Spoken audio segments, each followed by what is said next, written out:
Hi, this is Brian with ActiveMelody.com. In this week's guitar lesson, you're going to be learning how to improvise using rhythm fill licks. And I cover this topic quite a bit because I think it's super important to give you ideas for what you can do when you're sitting and jamming with other musicians. How can you complement those musicians? What can you do to play that's not just strumming chords? You know, how can you work in some fill licks and that kind of stuff? So we're going to be going through that and discussing lots of ideas in this lesson. I've got the lesson split into two parts. In this video, we'll take a look at the first half. If you'd like to watch the second half, download the tablature, download the MP3 jam tracks, which I have in multiple tempos. You can get all of that by going to ActiveMelody.com, go to the weekly lessons page, and do a search for EP364. All right, so one of the reasons that I keep coming back to these rhythm fill lick lessons like this is because I find that I do more of this than just about anything when I'm playing with other people, jamming. Most of the time you're just playing rhythm or throwing in a fill lick here and there. And maybe 5% of the time, 10% at most, you're playing a lead. But most of the time you're just sort of trying to make the other musicians sound good without stepping on somebody's toes. And so I had a really hard time figuring out how to do this. I used to watch guitar players on TV or even in person, and you'd watch them and you just think, how are they doing that? They're playing all over the neck and they make it look completely effortless. And I realize that the reason that people don't really just teach that often is because it's a very difficult thing to teach. I had a really hard time trying to come up with kind of formulas for this lesson. And the reason for that, the reason it's difficult is because it's not formulaic by default. It's not like a scale. A scale is textbook. It's just like, here's what you do. Same with a chord. These are things that are easy to teach and easy concepts to get your head around. But when it comes into like, do whatever you want over the G part, do whatever you want over the D minor, well, that's way too open. So I'm just trying to give you some ideas, some parameters that you can work with, and then you can take these ideas and spin them and go wherever you want with them. So this song is played in the key of G, and there's two parts to it. So in this first part, which is what we're going to be covering here, we've got three basic chords. We have a G chord, a D minor chord, and a C chord. So that's the 1 chord, the minor 5, and a 4 chord. And when I wrote the jam track, I put the D minor in on purpose. I wanted to put something in that was sort of non-conventional. It's not super out of the box, but it's just throws you for a loop enough that you can't do some of the things that you might rely on. And what I mean by that is, a lot of us, myself included, when we just start playing along with something, the easiest thing to do is just stay in the key of the song. Don't worry about playing the chord changes.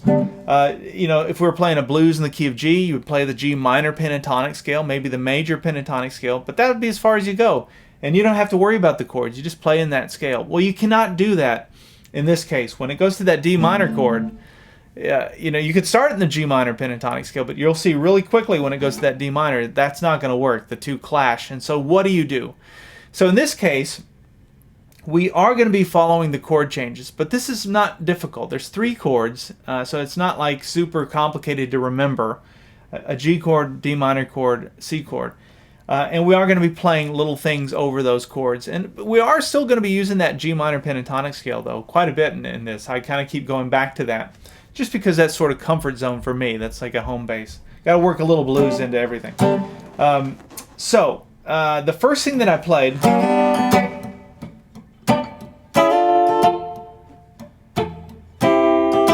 was just playing the chords, and I left a lot of open space there.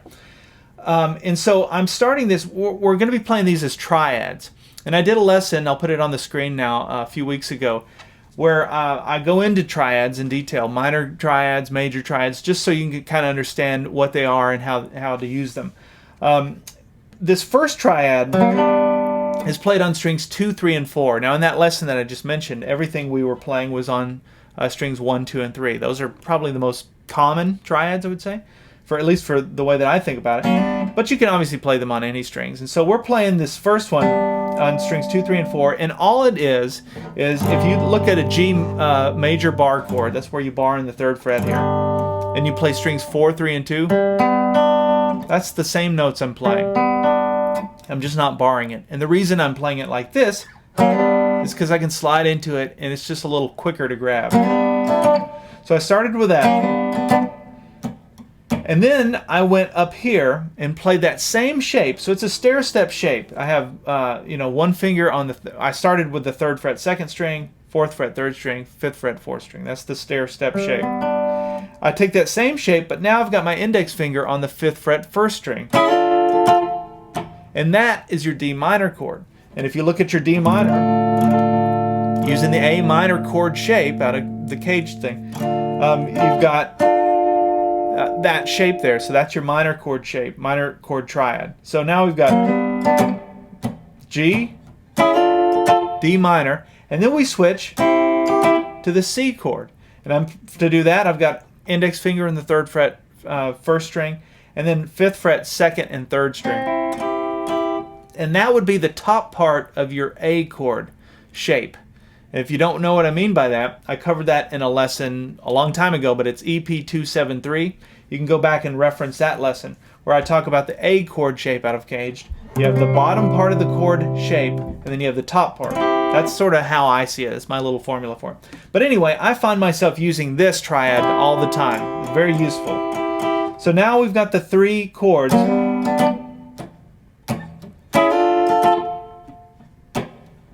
And I'm just kind of keeping rhythm with my right hand. I'm not doing, it's sort of a little different every time, but I'm just kind of going like this. You know, just a little rhythm there. So once I come to that C,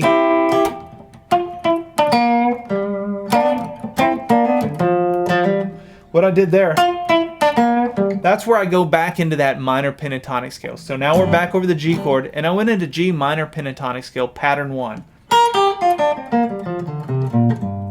Now, when I actually, this note would be major pentatonic scale, pattern 2, but that's what I was thinking about. It's just picturing that minor pentatonic. You could play any minor pentatonic lick you want there. My point in working that in is to show that yes, you still can use minor pentatonic scale in this stuff because that's comfortable for a lot of us. It's a big blanket that we can wrap ourselves in and feel good about ourselves. But you got to be sparing with it. You can't use a whole lot of it when you've got that D minor chord. You can throw in a little lick here and there, but you got to get out of that quickly. So you'll just have to kind of play around with the jam track and see what I mean when it comes to that minor pentatonic. So to play that lick, it's 6th fret 2nd string, 5th fret, down to the 3rd fret, all on the 2nd string. And then after the 3rd fret 2nd string, I jump down to the 3rd fret 3rd string, both played with my index finger. The only other thing I'll mention is I was palm muting, using this part of my palm to mute the strings a little bit. Not a whole lot, but just enough that you can hear they're not ringing out. And you'll hear that in a lot of like 80s rhythm stuff or 70s. I think of the Michael Jackson Thriller album. I can't remember who played guitar in that, but I think it was the guy from Toto. But anyway, a lot of that kind of sound in rhythm. One string, but palm muted like that. Then I came down to the 5th fret 4th string, and then I threw in this. That's very bluesy, and it's just the, I call this the build a chord, but it's where I have the first 3 strings muted on the, first 3 strings barred on the 3rd fret, and play strings 2 and 3, but I hammer on to the 4th fret 3rd string. And then I put my ring finger down on the 5th fret 4th string. And you can look at what I just did there. I just made the G chord. And so that's why I call it build a chord. It's like you're starting, the chord isn't there yet, but then you build it. So you're going from the minor to the major by adding that 3rd. And then I can go. So once I'm down to that 5th fret 4th string, I can just collapse that ring finger and play strings 2 and 3, and then go back. And so what that creates is a loopable lick, and you hear that a lot in blues and country. It's in everything from that kind of stuff, or you know, you get into some of the chicken picking country stuff that you'll hear, like Vince Gill and those guys. They do that a lot. All right, so let's back it up from the top of that G pentatonic lick. It's like.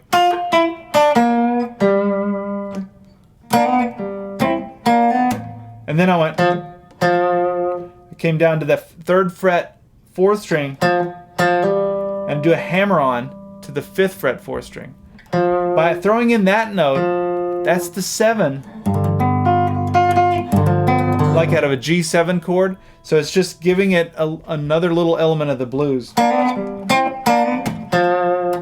If you ever want something to sound bluesy with just one note, just play the 7 of that chord and it'll do that. All right, so let me back up and play along with the jam track. I'll use a slow version of the jam track so that you can hear everything that we've learned so far in context.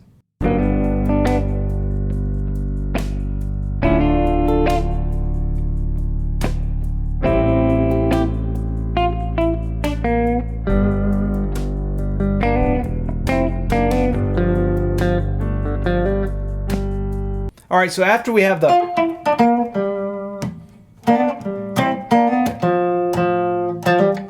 then I went,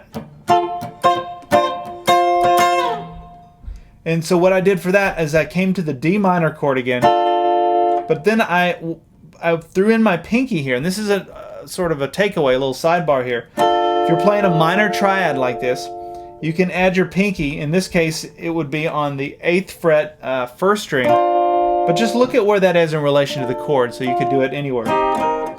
And that's creating a D minor 7 chord. Just kind of a nice little variation on the chord, and it gives it more of like a funky feel. And then I go to the C and hit that twice. It's the same triad that we did before. And then I went. Now this is an awesome blues lick. So what I'm doing for that is I'm thinking again a minor pentatonic scale, pattern 1 for G, but I'm starting here, so that would be like this, right? So that's the note I'm going to try and hit, but I start 1 fret behind it and I bend up to it. So you can always remember that when you're playing lead. It doesn't matter if you're doing a fill lick, a lead, or whatever, but if you want to kind of twang things up a little bit, you can bend to a note, just start 1 fret below it, and it's just a cool effect. And you can even hit the note and then bend to it, which you'll see we do that at the end of the part 2 video. But anyway, we have do a bend it twice, half bend, not a full bend, and then a pull off to the 3rd fret 1st string. And then I match that note by coming down here to the 8th fret 2nd string. And so what I did in my head was I just went from pattern 1 to pattern 2. And I know that this note is matched in pattern 2 right here. So I use that quite a bit if I'm wanting to just get from one pattern or one box to the other. It sounds more fluid that way, I guess. Okay. And then the cool ending. So to do that, you can picture minor pentatonic scale pattern 2 for G, which is where we're still at. So you have the 6th fret 2nd string, 7th fret 3rd string, and then when I play that, I slide down quickly to the 5th fret 3rd string. So I just pick that once there, and then the last note is the 3rd fret 3rd string. And when I hit that, I pushed it sharp, not a whole lot, but it's pushing it major. Actually not all the way, just kind of halfway there. So we have, that's a great lick. I wish I knew where I got that. Okay, so now the song repeats. It goes, we're back at the G chord, and what I played for that was we're going into these harmonized thirds. Now I covered that in last week's lesson, actually, was it? Yeah, I'll put that up on the screen. But that's what we're doing is we're getting into the harmonized third thing, and I'll assume you've watched that lesson and you know what we're talking about. So I'll just show you what to play here. And so to play that, I came up to get into position. Since we're still playing over the G chord, I was picturing the G chord up here, using the A chord shape out of Cage, and the top part of that A chord shape. There's that triad, just like we played for the C, but I'm playing it up here now. I don't need the full triad. I'm just trying to do the harmonized third thing. So I'm on strings 1 and 2. So my ring finger's on the 12th fret 2nd string, index finger's on the 10th fret 1st string. And it's just a series of down up strokes. Down up, down up, down up, down, down, down. That's how you can write that down. And then you slide that down 2 frets, and then you go down into this shape, which would be your major shape. So you have your index finger now on the 7th fret 1st string, middle finger is on the 8th fret 2nd string. And all this is the G major scale, but it's harmonized using this harmonized third. So I wanted to work that into this week's lesson just because we talked about it last week, and just sort of kind of give you another example of how you might use it. I just thought that sounded kind of cool. And the other thing I did was I started low and then kind of built as I strummed. And then the song goes to the D minor, and I use the same technique. So for that, I switch, and actually what we're doing is we're playing the still harmonized thirds, but with the D minor scale, which that's another whole lesson I'll do at some point. But what we're doing now is we're taking the same pattern, the same shape we did before, where I've got my index finger on the 8th fret 1st string. And then we switch back to this pattern, index finger, 7th fret 1st string, 8th fret 2nd string. Slide that down 2 frets. So you have, and that works over your D minor.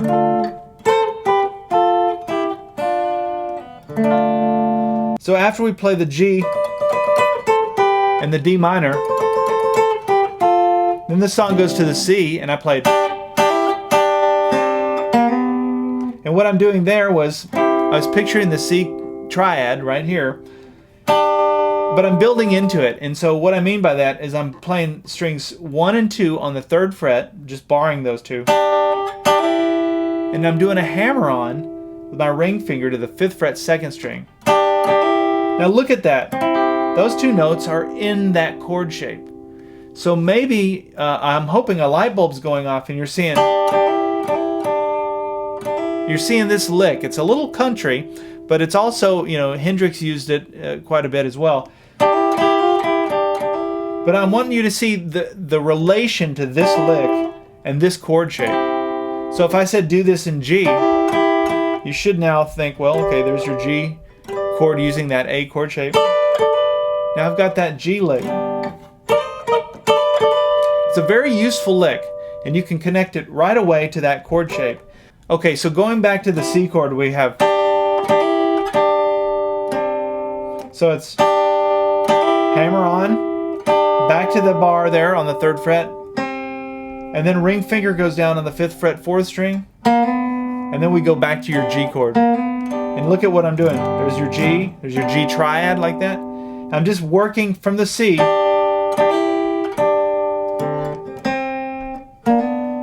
the G. All right, so let me back up with a slow version of the jam track so you can see everything that we've learned so far in context.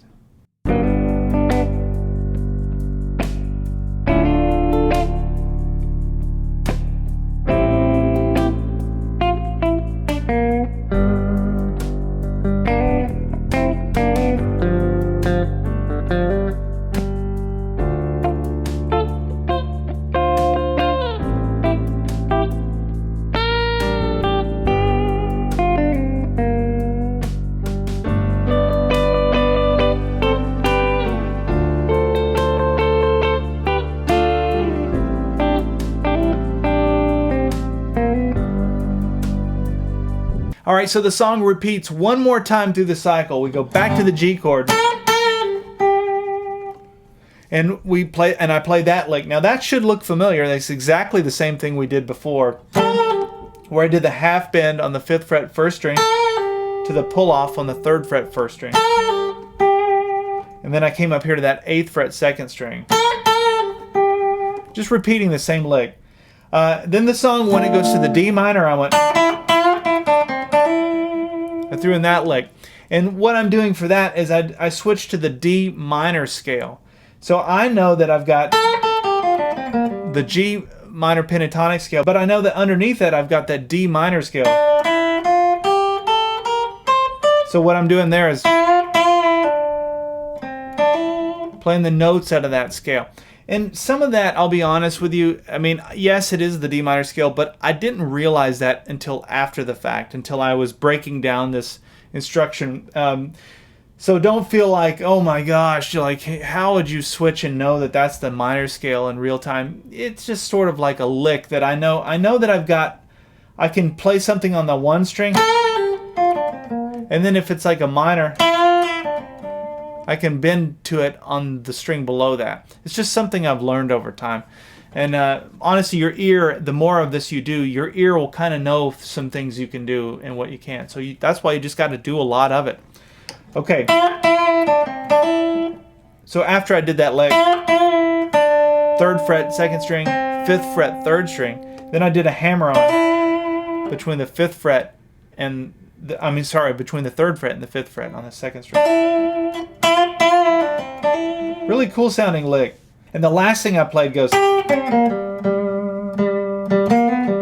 and that is back to minor pentatonic scale for the key of G. Now I realize that the chord we're playing over here is the C, so you got the C chord, but then it goes to the G. And this is something I hear quite a bit, is when you're playing a loop, it doesn't matter how many chords there are, but when you're getting back to the 1 chord, usually from the 5 chord, in this case we're going from the C, which is the 4 chord, but we're getting back to the 1 chord, you can go ahead of time and just jump into that 1 chord scale. And that's what I'm doing. Even though the song is on the C chord, it makes sense to your ear when you to get ahead of the beat a little bit, or ahead of the measure, I guess, and play into that G minor pentatonic scale. So that's what I was doing. I was in pattern 2, 8th fret, 2nd string, and then we go to the 7th fret, 3rd string, with a quick slide to the 5th fret, 3rd fret, and then the 5th fret, 4th string. Really cool lick. I could have done it like that too, I guess. Either way. And then I closed it with that, just to really hit home the G chord. That's 5th fret, 4th string, 3rd fret, 3rd string, hammer on to the 4th fret, 3rd string, and then the 5th fret, 4th string.